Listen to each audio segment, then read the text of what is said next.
Column packing. Copper mesh vs. Raschig rings vs. Thumpers. Moonshine Life Groups. By J.B. Wagonmaker. Copper mesh vs. Raschig rings. The easiest way to increase the final proof of your stills output is to pack the column with copper mesh and/or ceramic Raschig rings. The still column packing will increase the final proof by giving the cool reflux within the column a larger surface area to trickle down and around. As the hot vapor moves up through the column, it migrates through the network of distillation column packing material that has the cooler reflux water slowly trickling down through it. The slightly lower temperature of the reflux causes the less volatile substances in the vapor, water, fusel oils, etc., to condense out and trickle back down the column. When those components condense out, they heat the cooler reflux, causing the more volatile components, alcohols, to vaporize and travel up the column with the rest of the gases. Try and visualize that for a second. Pretty cool, huh? With this exchange happening, what you end up with is a super concentrated vapor by the time it gets to the top of the still tower. When done properly with one of our dual-purpose still towers, you can achieve an alcohol by volume of about 95%. However, this isn't always a good thing, which we will discuss later. Moonshine thumpers. Before they are condensed, the hot vapors are bubbled through a cooler liquid in a separate container. In a similar fashion to what happens inside the reflux tower, the less volatile substances in the vapor, water, fusel oils, etc., condense when they come into contact with the cooler liquid, and the more volatile components, alcohols, in the thumper vaporize as the condensing liquid heats them.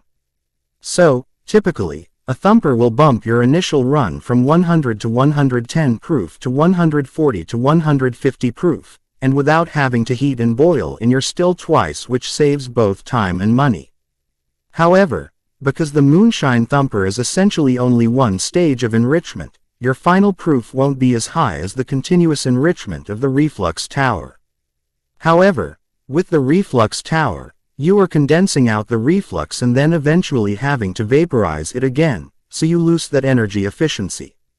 What if I am trying to make whiskey, rum, brandy, etc.? A lot of people mistakenly think that only a pot still can be used to make good whiskey, rum, brandy, etc.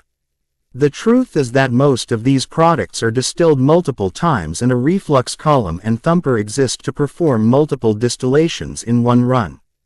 So, by properly using a reflux still or thumper during your whiskey, rum, brandy run, you can save enormous amounts of time and energy.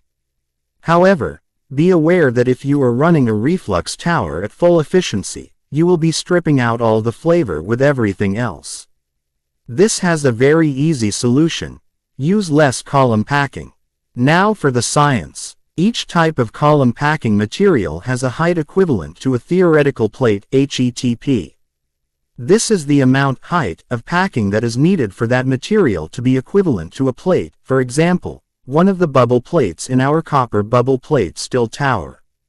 Each plate basically serves as a mini thumper, creating another stage of distillation.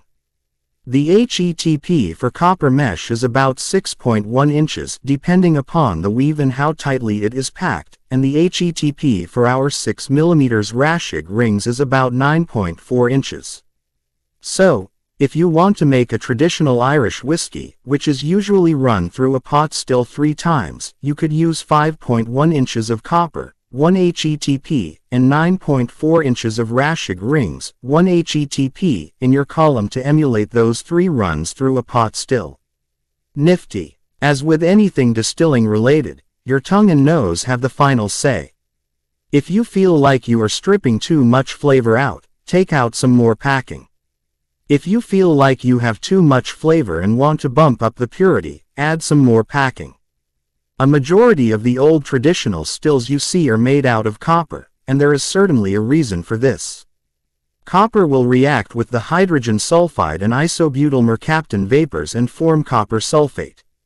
This copper sulfate then bonds with fatty acids and oils to eliminate skunky and rotten egg smells, creating a better tasting final product. Aside from its very low HETP, This is also a great reason to use copper mesh as column packing. I recommend using at least 1/2 pound of copper mesh inside your still column, which should help strip out all those sulfides and other various compounds. Over time, as the copper reacts with the vapors, it will slowly start turning black. Don't worry, this is normal. And, even better, the copper can be cleaned and reused. Simply soak the copper mesh in a solution of citric acid and tap water, and in a couple hours you should start seeing the copper color coming through from underneath the blackness. Eventually, the sulfides will react with enough of your copper that you will need to replace it, but it should be good for a while. Note: don't let the copper, citric acid, water soak together in an aluminum baking pan. It will end up all over your counter once the solution eats through the baking pan. Do I know this from experience? If copper is so awesome, why would I even want Raschig rings? Raschig rings are a column packing made from a ceramic, and thus, basically inert. They don't react with anything. This is great because you can reuse them over and over again for a lifetime. Over time they will absorb some of the fatty acids and oils that were mentioned above, giving them a slightly funky smell, but luckily these are volatile compounds they had to boil out of the mash to get there in the first place. You can simply lay the Raschig rings on a cookie tray and bake them in the oven to vaporize all those compounds. On top of that, Raschig rings are the cheapest column packing for the amount of space they fill up in your column. So, copper isn't the end-all be-all column packing material. We typically recommend packing your tower about 50-50 with copper mesh and Raschig rings. Cheers! Moonshine Life Recipes Group.